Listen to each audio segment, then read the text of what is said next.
Bonjour à tous, merci de nous avoir rejoints dans le Quesaco. Étymologie, définition, origine biblique ou liturgique, vous saurez tout sur ces mots qui font notre culture catholique. Et bonjour Père Bernard Clasen. Bonjour. C'est avec vous évidemment qu'on va passer ce petit moment.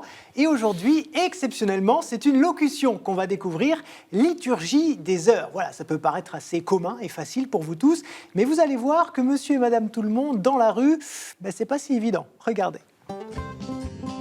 La liturgie, je vois ce que c'est, mais des heures, je ne sais pas. Liturgie des heures, c'est quelque chose pour moi de très médiéval. Voilà, ça me fait plutôt penser également à une retraite. Quelque chose qui est en rapport avec le temps, qui a un rapport dans la chronologie, peut-être dans l'espace. Peut-être des heures, c'est parce que ça dure des heures. Peut-être, sûrement, oui, d'ailleurs, oui, si on appelle ça serment qui dure des heures, oui, peut-être, oui. Eh bien, c'est la ponctuation de tous les événements religieux dans la journée.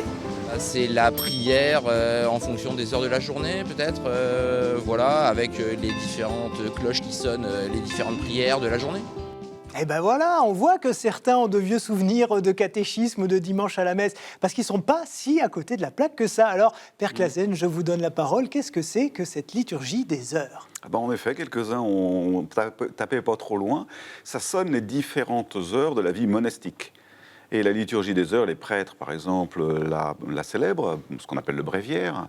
C'est tout simplement, en effet, dans la journée, plusieurs temps de prière, matin, midi, soir, avant de se coucher, l'office de compli. On peut citer justement tous les rendez-vous de la journée. Oui, il y en a 7. Mais en principe, il y a le matin, l'aude, milieu du jour, en 3 offices, mais on n'en dit qu'un.